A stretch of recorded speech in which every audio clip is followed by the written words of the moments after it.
Convido-vos a abrirem as vossas Bíblias na carta de Paulo aos Efésios. Efésios capítulo 5, que se encontra na página 1114. 1114 das Bíblias que estão à vossa frente. Efésios capítulo 5. E vamos ler dos versículos 15 a 21. Efésios capítulo 5, versículos 15 a 21.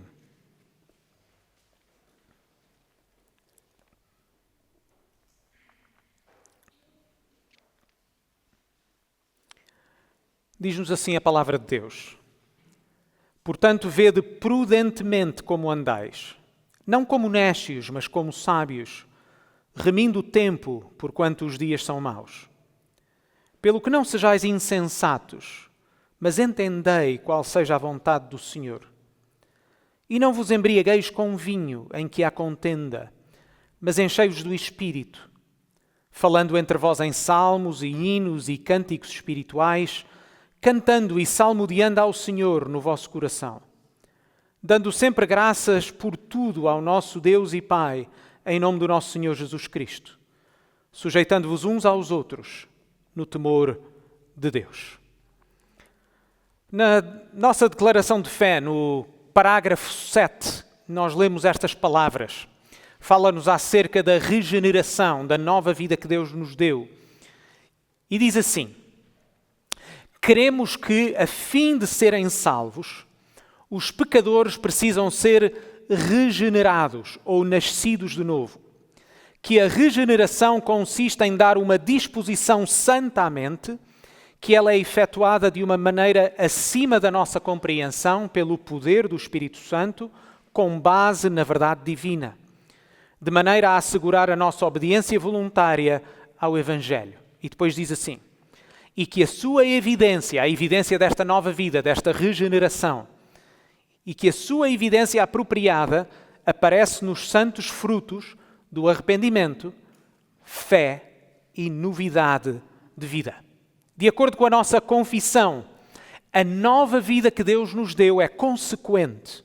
Ou seja, aquele a quem Deus deu uma nova vida vive de uma forma consistente com a fé que professa. Ou seja, a forma como vivemos deve ser a evidência do que acreditamos.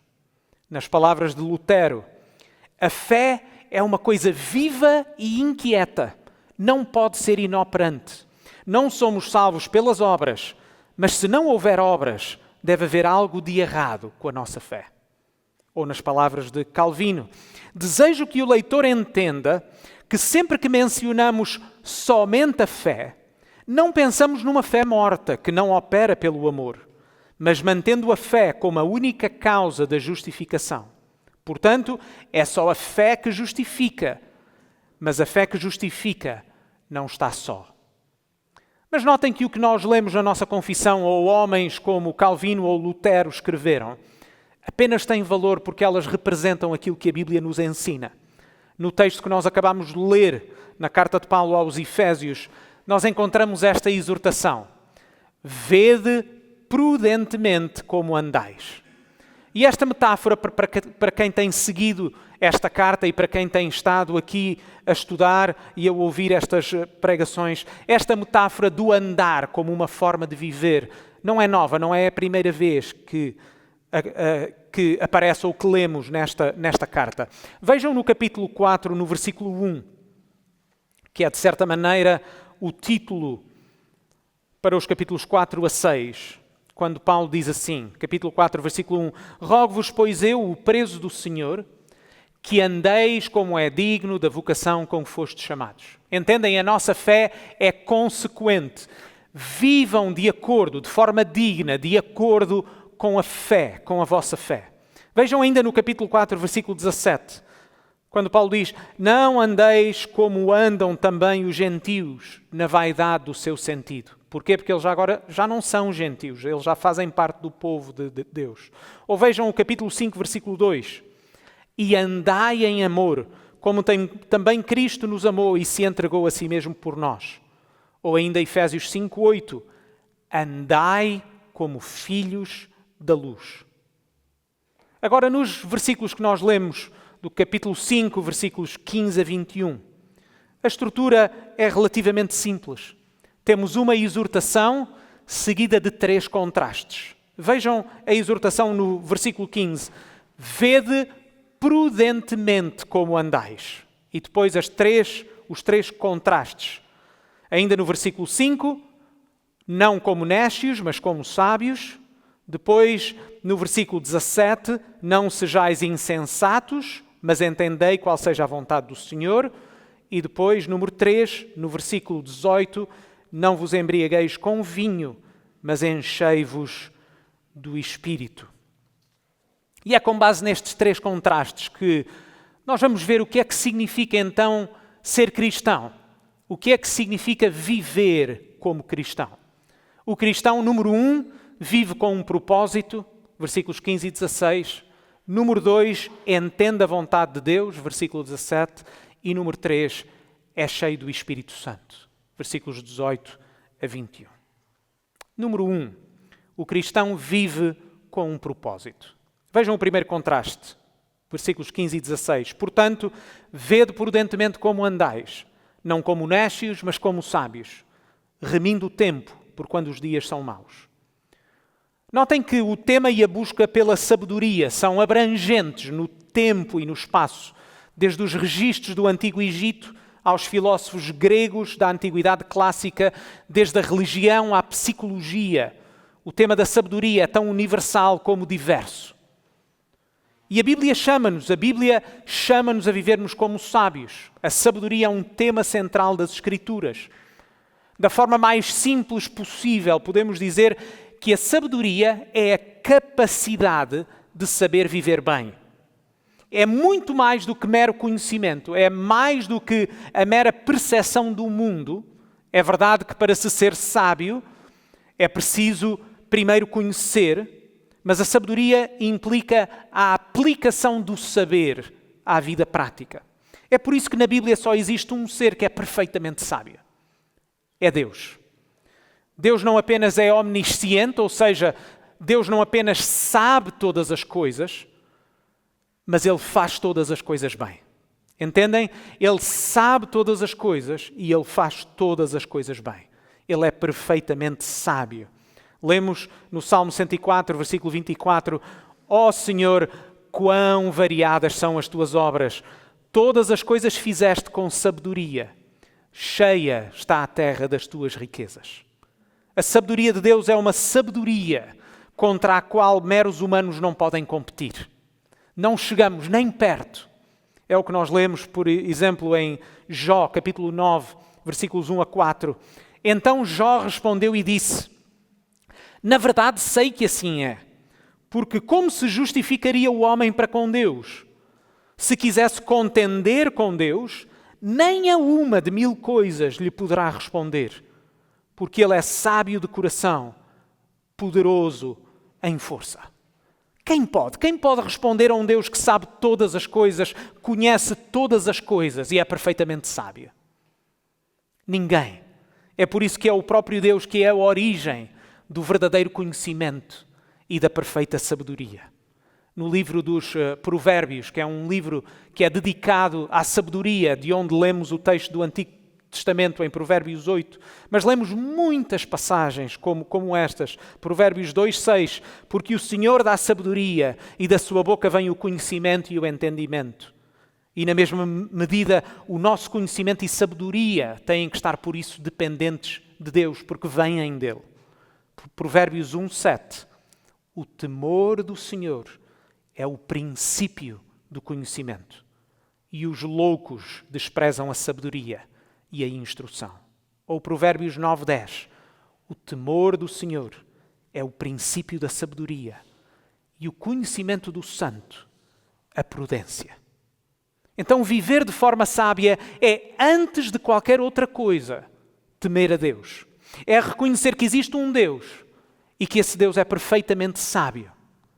Mais uma vez, com base no livro dos Provérbios, nós devemos medir os nossos pensamentos, nós devemos medir o nosso raciocínio perante o conhecimento de Deus e da sua sabedoria. Provérbios 16:2, Todos os caminhos do homem são limpos aos seus olhos, mas o Senhor pesa os espíritos. Provérbios 21:2. Todo o caminho do homem é reto aos seus olhos, mas o Senhor sonda os corações. Ou Provérbios 3:7. Não sejas sábio a teus próprios olhos. Tema ao Senhor e aparta-te do mal. Ser sábio é temer a Deus. É reconhecer que a sua sabedoria é maior e melhor do que a nossa sabedoria.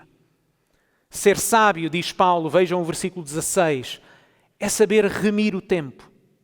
E remir o tempo, notem, é mais do que saber gerir o nosso calendário. É mais do que saber usar o nosso tempo. É certamente sabermos usar o nosso tempo. É certamente sabermos aproveitar as oportunidades que temos e que Deus nos dá. Mas no contexto é mais do que isso. Remir o tempo pressupõe que toda a nossa vida é orientada com um propósito. A fé cristã é simples, na medida em que tem apenas um propósito de vida e é para esse propósito que nós orientamos a nossa vida. Todos os nossos recursos são dirigidos no cumprimento desse propósito. Nós remimos o tempo, nós aproveitamos as oportunidades, porque nós queremos fazer todas as coisas de forma a contribuir para o propósito pelo qual nós fomos criados. O propósito pelo qual Deus nos deu uma nova vida. Paulo diz-nos que devemos remir o tempo, versículo 16, porque os dias são maus. Vivemos num mundo que não quer saber da sabedoria de Deus, não quer saber sequer da sua existência. Remir o tempo é exatamente o oposto da nossa cultura, que quer aproveitar todas as oportunidades para se satisfazer e para se divertir. Tudo serve como uma desculpa para vivermos de forma egoísta. Mas remir o tempo, então, é ser sábio, porque é vivermos com um propósito eterno, claro e definido. A nossa fé, queridos irmãos, não é apenas uma parte da nossa vida. Cristo é a nossa vida. Cristo é a razão e o propósito da nossa existência. Não existe nenhuma área das nossas vidas que não seja afetada pela nova identidade que nós temos em Cristo, por esta nova vida. E é por isso que a fé cristã é simples, porque nós temos apenas um propósito de vida. Meus irmãos, uma coisa é fazermos da fé uma parte da nossa vida. Um aspecto que nos ajuda a viver a vida e a lidar com os desafios da nossa vida. Outra coisa muito diferente é de que a nossa vida ser apenas vivida com um propósito. E esse propósito é Cristo. Cristo não deve ser apenas uma muleta na nossa vida. Não colocamos a nossa fé em Cristo para que Deus desça à terra para nos ajudar. Cristo é a nossa vida, seja como razão, seja como propósito. Deus desceu à terra não para nos ajudar, mas para nos dar uma nova vida, para transformar radicalmente a forma como pensamos e a forma como vivemos. E por isso, queridos irmãos, versículos 15 e 16, vede prudentemente como andais, não como néscios, mas como sábios, remindo o tempo, porquanto os dias são maus. Número 2. O cristão entende a vontade de Deus. O segundo contraste, idêntico mas complementar ao primeiro, está no versículo 17. Pelo que não sejais insensatos, mas entendei qual seja a vontade do Senhor. Aqui o apóstolo Paulo coloca em contraste a insensatez, ou seja, aquele que lhe falta prudência, aquele que é ignorante, ao entendimento da vontade de Deus. Agora, quando pensas em buscar a vontade de Deus, o que é que te vem à mente? O que é que queres dizer quando dizes que estás a buscar a vontade de Deus? Sabem, é comum muitos cristãos pensarem na vontade de Deus de uma forma equivocada. Sabem, num mundo egoísta é fácil aplicarmos algo bom de uma forma autocentrada. A vontade de Deus passa então a ser a vontade de Deus para a minha vida. E assim muitos cristãos pensam na busca da vontade de Deus para procurarem descobrir que carro ou que casa devem comprar, onde devem viver, que carreira devem seguir, com que pessoa devem casar e dizem, estou a buscar a vontade de Deus para isto. Agora, entendam o que eu quero dizer. Um cristão maduro deve buscar a orientação de Deus, deve buscar a sabedoria de Deus para todas as suas decisões. Nós devemos viver de forma sábia, usar todos os recursos que nos são dados com um propósito. Nós devemos orientar a nossa vida de acordo com a lei de Deus, com os princípios que nós encontramos nas Escrituras. Mas não é isso a que a Bíblia que se refere a entender a vontade de Deus. Quando Paulo fala na vontade de Deus, ele quer dizer algo que é muito mais importante, muito maior, muito mais objetivo e muito mais universal do que a casa que nós vamos comprar. A vontade de Deus que nós lemos. Talvez possamos entender esta vontade quando lemos, por exemplo, Romanos 12:2, um texto que é muito parecido ao texto que nós lemos aqui em Efésios. Quando Paulo diz assim: "E não vos conformeis com este mundo, mas transformai-vos pela renovação do vosso entendimento." Certo? Paulo já tinha dito ou não e ensinado aqui na carta aos Efésios esta renovação do entendimento. É uma nova compreensão da realidade. É conhecermos Deus, é conhecermos Cristo e através dele passarmos a ver todas as coisas. São as lentes que renovam a nossa mente e a forma como entendemos a realidade e como vemos o mundo.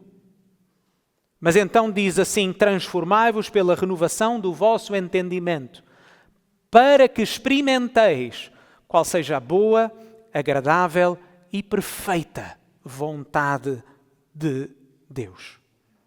Entendam, a nova vida que Deus nos dá leva a uma transformação completa na forma como pensamos e vivemos. É na compreensão do Evangelho, é na compreensão da palavra de Deus que nós então conhecemos a sua vontade.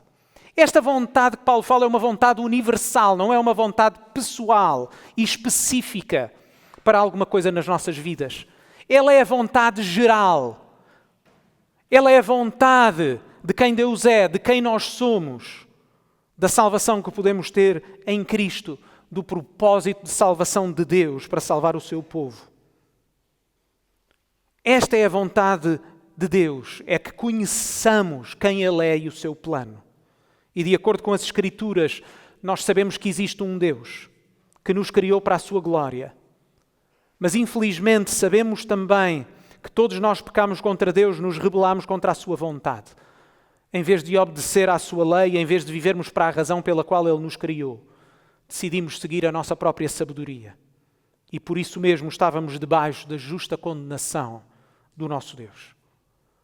Mas de acordo com a sua vontade, revelada nas Escrituras, sabemos também isto, que na sua graça e no seu amor, Ele não nos abandonou. Ele enviou o seu Filho, Deus com Ele desde a eternidade, para se tornar um ser humano. Ele morreu numa cruz para pagar a culpa do nosso pecado e nos reconciliar com Deus. Esta é a sua vontade. A sua vontade é o seu plano de salvação. É esta vontade que Deus quer que nós saibamos e vivamos através dela. É através desta vontade e desta verdade que nós encontramos a verdadeira sabedoria. Se estás aqui e não és cristão, esta é a mensagem que nós chamamos de Evangelho. E Evangelho significa boas notícias. Que Deus veio ao mundo para salvar os pecadores. Que a todos quantos se arrependem e colocam a sua fé no Senhor Jesus, que Deus perdoa os seus pecados, que são reconciliados com Deus. E deixa-me dizer que se quiseres saber mais acerca desta fé, se quiseres saber mais acerca deste Cristo, se quiseres saber como te podes reconciliar com Deus, fala comigo à entrada, fala com um dos membros desta igreja. Eu estou certo que todos nós ficaríamos muito alegres de poder partilhar o Evangelho contigo. Queridos irmãos, entender a vontade de Deus é conhecer e viver de acordo com estas maravilhosas notícias. Não é um mero exercício intelectual ou de informação. Mais uma vez, é claro que nós não podemos entender sem primeiro conhecer, mas o entendimento da vontade de Deus implica experimentar esta vontade. É viver de acordo com a sua vontade revelada em Cristo. Buscar a sabedoria é buscar viver de acordo com a vontade de Deus, tal como ela foi revelada de forma perfeita na pessoa do Senhor Jesus. Como Paulo escreveu aos Colossenses, lemos em Colossenses 2:3. É em Cristo que estão escondidos todos os tesouros da sabedoria e do conhecimento. O cristão, por isso, número 1, vive com um propósito. Número 2, entende a vontade de Deus. Mas estas exortações podem parecer completamente fora do nosso alcance. Para aquele que tem experiência de procurar viver com o propósito para o qual Deus nos criou, aquele que procura entender a vontade de Deus, mas ao mesmo tempo que luta contra o seu pecado, que conhece as suas fraquezas, estas podem parecer tarefas completamente impossíveis. E na verdade notem que se as pensarmos como tarefas que nós fazemos nas nossas forças, elas são de facto impossíveis. Quem consegue ser sábio como Deus? Quem consegue ser perfeito como o Senhor Jesus? Mas notem esta grande maravilha. Se Deus não nos abandonou ao nosso pecado e enviou o seu Filho Jesus para morrer para perdão dos nossos pecados, Ele também não nos abandonou à nossa grande capacidade intelectual. Ele não nos abandonou à nossa grande sabedoria para sermos capazes de viver a nova vida que Ele nos deu. Entendem, irmãos? Deus não enviou o seu Filho, Jesus cumpriu todas as coisas e depois ascendeu aos céus, e agora Deus diz-nos, vocês estão entregues a vocês próprios para conseguirem obedecer. Não. Deus enviou o seu Filho, que cumpriu todas as coisas necessárias para a nossa salvação. Mas Deus e o Filho, o Pai e o Filho, enviaram também o Espírito Santo. E é o Espírito Santo que trabalha nos nossos corações. É por isso que nós também temos esta exortação. E sabemos que o cristão é alguém que é cheio do Espírito Santo. Vejam o terceiro contraste no versículo 18. E não vos embriagueis com vinho no qual há contenda, mas enchei-vos do Espírito. Não vos embriagueis com vinho. Notem, à parte da óbvia implicação de não ficarmos bêbados, é importante entender a sua qualificação. Notem, eles não se devem embriagar com vinho. Porquê? Porque nele há contenda. Ou seja, a embriaguez tem uma consequência. A consequência é esta contenda. E aqui notem que a palavra não significa apenas violência ou conflito, embora também esteja incluída essa ideia. A palavra contenda aqui tem uma conotação de imprudência, de vacilão, dissipação, falta de autocontrole. Certo? Não é de hoje que as bebidas alcoólicas estão associadas ao prazer, à desinibição, a comportamentos inapropriados. E Paulo diz, o oposto da embriaguez é ser cheio do ou pelo Espírito Santo. Em vez de cheios de vinho, somos chamados a ser cheios do Espírito Santo. Agora, quem é o Espírito Santo e porquê é que devemos ser cheios dele? Lemos no parágrafo 2 da nossa confissão de fé, que já lemos hoje. Cremos que há um só, e somente um, Deus vivo e verdadeiro. E que na unidade da divindade há 3 pessoas, o Pai, o Filho e o Espírito Santo. Notem, o Espírito que Paulo menciona aqui é nada menos do que a terceira pessoa da Trindade. Este Espírito é o próprio Deus. Na verdade, esta carta é explicitamente e repetidamente trinitária na sua composição. Para a nossa edificação e compreensão da pessoa e da obra do Espírito Santo na vida cristã, é bom lembrarmos o que é que Paulo já tinha escrito, para pensarmos acerca da pessoa do Espírito Santo e da sua obra nas nossas vidas. Vamos voltar ao capítulo 1 desta carta. Voltem lá ao capítulo 1, no versículo 3. Quando Paulo louva Deus, é assim que ele começa a carta, depois da sua saudação, é um hino trinitário de louvor a Deus. E ele começa assim, versículo 3. Bendito Deus e Pai, é Deus Pai, do nosso Senhor Jesus Cristo, certo? É Deus Filho, o qual nos abençoou com todas as bênçãos espirituais. O Pai abençoa em Cristo e o Espírito Santo é aquele que nos faz chegar as bênçãos de Deus. Aqui espirituais refere-se a bênçãos do Espírito Santo. Nós recebemos as bênçãos de Deus pelo Espírito Santo. Agora vejam o versículo 13. Quando nos diz, fostes selados com o Espírito Santo da promessa. Certo? O selo é o quê? O selo é uma garantia. O Espírito Santo é aquele que sela em nós a salvação de Deus. A garantia da nossa salvação é-nos dada pelo Espírito Santo. Vejam ainda o versículo 17, no capítulo 1, quando nos diz: para que o Deus do nosso Senhor Jesus Cristo, o apóstolo Paulo aqui está a orar, para que o Deus do nosso Senhor Jesus Cristo, o Pai da Glória, vos dê em seu conhecimento o espírito de sabedoria e de revelação. O Espírito Santo é o que nos dá a capacidade de conhecer a Deus, porque o Espírito Santo é o espírito da sabedoria e revelação. Vejam agora no capítulo 2, no versículo 18. Vejam a repetição uma e outra vez acerca do Espírito. Capítulo 2, versículo 18. Porque por Ele, está a falar por Cristo, ambos temos acesso ao Pai em um mesmo Espírito. Notam mais uma vez a estrutura trinitária, certo? Nós temos acesso a Deus Pai através do Espírito Santo, através de Cristo, em Cristo, estando unidos a Ele, e através do Espírito Santo. É no poder do Espírito Santo, certo? Cristo é o mediador entre Deus e os homens. O Espírito Santo é aquele que nos dá a capacidade de irmos a Deus. Agora vejam o capítulo 3, versículo 16. Quando diz para que, Paulo está mais uma vez a orar, para que segundo as riquezas da sua glória, vos conceda que sejais corroborados com poder pelo seu Espírito no homem interior. O poder de Deus em nós é o poder do Espírito Santo que em nós habita. Certo? É por isso, vejam o capítulo 4, versículo 30. Por causa de todas estas coisas, tudo o que o Espírito Santo é, tudo o que Ele faz nas nossas vidas, o que é que não devemos fazer, a negativa, capítulo 4, versículo 30, e não entristeçais o Espírito Santo de Deus, no qual estáis selados para o dia da redenção.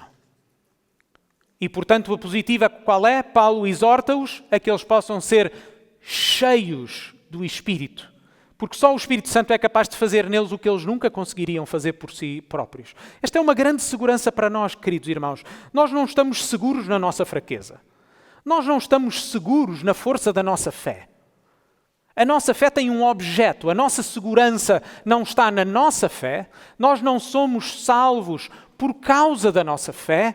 O Senhor Jesus é a nossa salvação e o Espírito Santo é o selo, é a garantia que não apenas somos salvos, mas que temos a capacidade de viver a vida, a nova vida que Deus nos dá.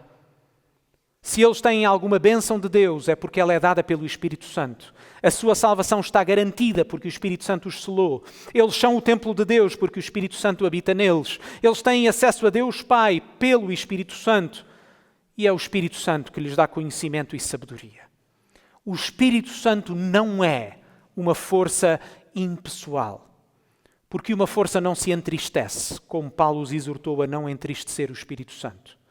O Espírito Santo não é apenas uma influência da parte de Deus para nos ajudar. O Espírito Santo é a terceira pessoa da Trindade. É o próprio Deus com o Pai e com o Filho. No plano de salvação de Deus, o Pai decreta, o Filho cumpre, o Espírito Santo aplica nas nossas vidas. Imaginem isto, irmãos. Porque se o Espírito Santo não agir nas nossas vidas, sem Ele não seria possível conhecer Deus, porque Ele é o Espírito da revelação. Sem o Espírito Santo não teríamos sido convencidos do nosso pecado e da nossa necessidade de perdão, porque Ele é o Espírito que nos convence da justiça, do pecado e do juízo.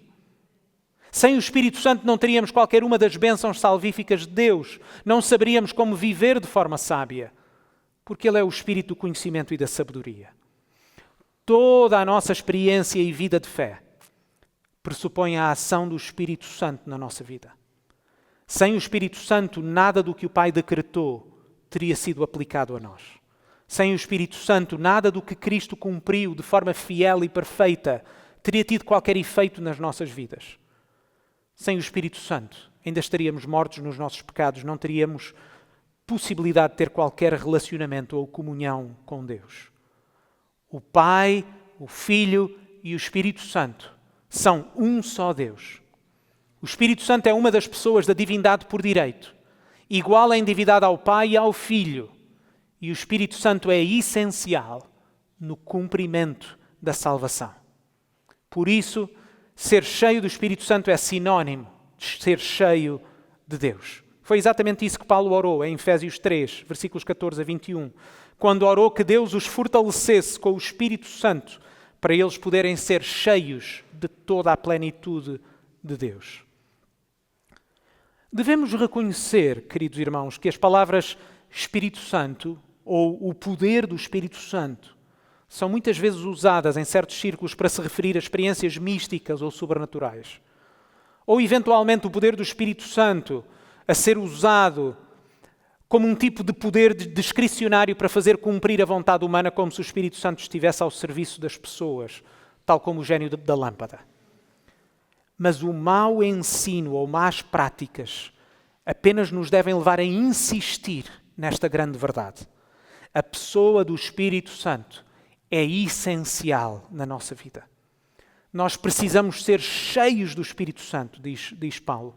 Nós precisamos do poder do Espírito Santo para a nossa salvação e para a nossa santificação. A manifestação do poder do Espírito Santo, por isso, notem, nós não buscamos o Espírito Santo para ter eventuais experiências arrebatadoras ou revelações sobrenaturais ou sentimentos subjetivos. Nós desejamos ser cheios do Espírito Santo. Nós queremos o poder do Espírito Santo para podermos ter uma transformação real e radical da nossa vida. Uma transformação que começa com um novo coração, uma nova vida e que transforma progressivamente o nosso ser. Esta é a obra do Espírito Santo nas nossas vidas e a razão pela qual queremos ser cheios do Espírito. Essa é exatamente a evidência de alguém que é cheio do Espírito Santo. Alguém que é cheio do Espírito é alguém que vive com um propósito. Alguém que é cheio do Espírito é alguém que entende a vontade de Deus, tal qual está revelada nas Escrituras. Alguém que é cheio do Espírito Santo tem uma evidência, que é uma transformação radical da sua vida e de obediência a Deus. E por isso, versículo 18, não vos embriagueis com vinho, no qual há contenda, mas enchei-vos do Espírito. Aquele que é cheio do Espírito sabe que a grande coragem e a maior força não estão em nos entregarmos a todo o tipo de comportamentos de acordo com os nossos desejos e paixões. Isso é exatamente o que o mundo deseja que pensemos que coragem é. Coragem é sair do armário. Coragem é aceitares quem és. A maior coragem e poder estão na pessoa que controla os seus desejos e as suas ações, de forma a fazer o que é justo, o que é bom e o que é certo. A verdadeira coragem no mundo em que nós vivemos é viver submetido à vontade de Deus. Já pensaram nisto, queridos irmãos? Querem ser aplaudidos? Vivam pelos vossos desejos. Façam tudo o que vier à vossa mente. Obedeçam à vontade de Deus. Anunciem o Evangelho. Chamemos as pessoas ao arrependimento. Essa é a verdadeira coragem. Uma coragem aplaudida por Deus, mas não pelo mundo. Sabem, irmãos, as pessoas bebem para lhes dar coragem e desinibição para se comportarem de forma animalesca. Mas o Espírito Santo enche-nos de verdadeira coragem e poder para podermos resistir ao pecado e vivermos em obediência a Deus. Para podermos fazer o que é certo, o que é justo e o que é bom. As pessoas bebem como parte de uma busca infindável por prazer, mas o Espírito Santo é aquele que nos enche de verdadeira alegria e satisfação. As pessoas bebem para lidarem com o seu sofrimento, para esquecerem a sua miséria ou experiências que as marcaram. Mas só o Espírito Santo tem capacidade de nos dar uma verdadeira paz e esperança. Meus irmãos, procuremos ser cheios do Espírito Santo. Finalmente, Paulo responde à pergunta como? Como é que nos podemos encher do Espírito Santo? E a resposta está nos versículos 19 a 21. Notem como a forma como nós devemos buscar ser cheios do Espírito Santo, ela é simples e objetiva. Mais uma vez, não tem a ver com experiências pessoais ou subjetivas. Paulo diz-nos como é que devemos buscar ser cheios do Espírito Santo. E a forma como buscamos Estas são verdades objetivas e universais. Deixem-me fazer apenas 4 breves observações sobre estes versículos 19 a 21. Em primeiro lugar, ser cheios do Espírito Santo é uma experiência comunitária. É no contexto da igreja, em particular do culto congregacional, que alguém busca o Espírito Santo. Notem isto, irmãos. Vejam o versículo 19. Paulo diz, falando entre vós em salmos e hinos e cânticos espirituais, cantando e salmodiando ao Senhor. Isto é o quê? Isto é exatamente o contexto do culto cristão. Os cristãos juntam-se para adorar a Deus. O nosso culto é focado totalmente na palavra revelada de Deus. Nós lemos a palavra, cantamos a palavra, oramos a palavra, vemos a palavra nas ordenanças, explicamos e aplicamos a palavra às nossas vidas. E é quando o nosso foco está em Deus que somos cheios do Espírito Santo. Porque é essa exatamente a razão pela qual nós fomos criados. Para o adorar, para lhe dar glória. E por isso o culto congregacional, como nós vemos aqui, falando entre vós em salmos, hinos e cânticos espirituais, o canto congregacional é a representação máxima desse louvor e adoração. Quando a igreja, o povo que Deus salvou, se junta para juntos participarmos e cantarmos louvores. Quando o povo de Deus se reúne. E permitam-me uma exortação aqui, queridos irmãos. No texto lemos assim, versículo 19, falando entre vós. Deixa-me perguntar-te assim, alguma vez pensaste no canto congregacional como uma ação em que não apenas te diriges a Deus, mas também aos teus irmãos? Deixem-me perguntar mais uma vez. Alguma vez pensaste no canto congregacional em algo que fazes não apenas para te dirigir a Deus, mas no qual nos dirigimos uns aos outros com este louvor? Deixem-me colocar desta forma. Tenho notado o desconforto da maioria quando eu canto e olho para cada cara. Mas deixem-me encorajar-vos. É isto que o texto nos chama a fazer. Nós devemos falar entre nós desta forma. Esta é a nossa linguagem. Nós encorajamos-nos uns aos outros com o louvor a Deus. Entendem, irmãos? Deixem-me encorajar-vos até desta forma. Em vez de fechares os teus olhos como se fosse um tempo entre ti e Deus, lembra-te que este é um tempo comunitário. Não é o teu tempo a sós com Deus em casa. Por isso, deixem-me encorajar-nos a falarmos uns aos outros enquanto cantamos. Estamos a encorajar-nos uns aos outros enquanto cantamos.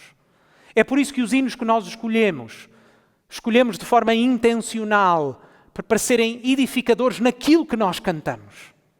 Nós estamos a ensinar-nos uns aos outros enquanto cantamos. Nós estamos a encorajar-nos uns aos outros enquanto cantamos. Nós estamos a lembrar-nos uns aos outros de quem Deus é e daquilo que Deus fez enquanto cantamos. Entendem, irmãos? É algo comunitário. Nós falamos uns aos outros enquanto juntos louvamos o nosso Deus. E, portanto, façamos este exercício de podermos louvar o nosso Deus de forma comunitária. Este não é o nosso tempo a sós com Deus em casa. Este é um tempo de igreja, no qual olhamos uns para os outros enquanto falamos uns aos outros, enquanto juntos louvamos o nosso Deus. Ser cheio do Espírito Santo implica uma devoção total do nosso ser. Não é uma atividade mecânica. Ser cheio do Espírito Santo não pode significar cumprir uma série de rituais. A nossa adoração a Deus tem de ser de todo o nosso ser, como Paulo diz aqui no texto. Vejam, é no vosso coração. No vosso coração não pode significar uma ação quando estamos sós, certo? É mais uma vez uma atividade comunitária no vosso coração.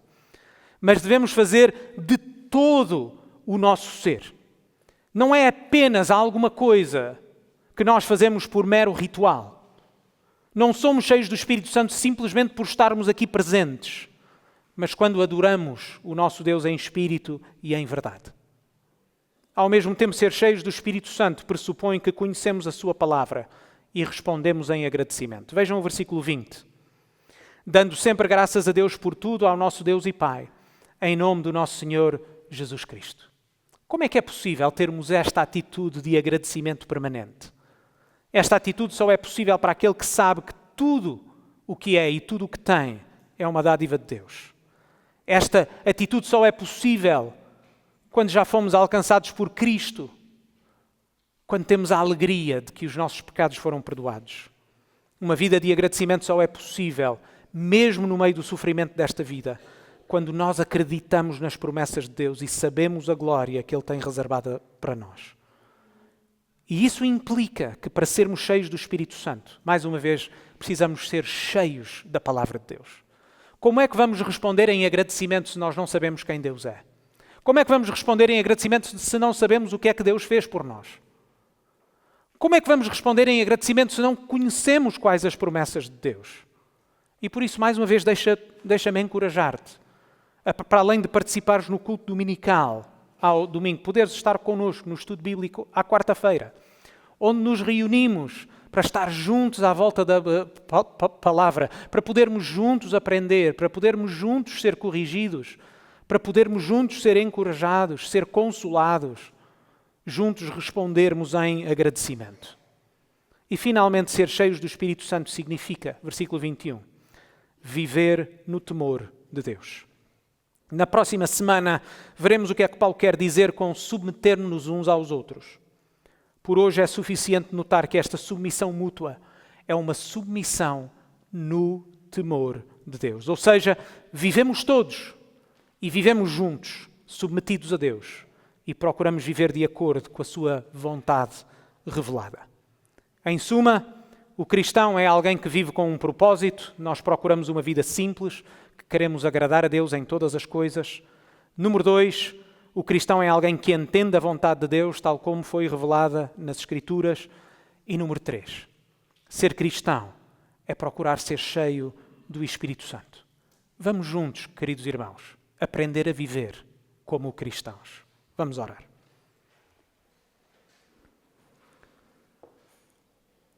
Pai do céu, nós queremos agradecer-te porque enviaste o Espírito Santo para habitar em nós. Agradecemos a nova vida que Ele nos deu. Agradecemos a sua força e o poder que Ele nos dá para viver a nova vida que Tu nos deste. E pedimos-te, ó Pai, que esta igreja possa ser cheia do Espírito. Que o Espírito a trabalhar nas nossas vidas possa ser evidente na forma como nós conhecemos a Tua Palavra e na forma como vivemos de forma obediente e de forma santa. Ó Pai, sê com as nossas fraquezas. Que o Espírito Santo possa fazer em nós o que nós não somos capazes. Nós oramos no nome do Senhor Jesus. Amém.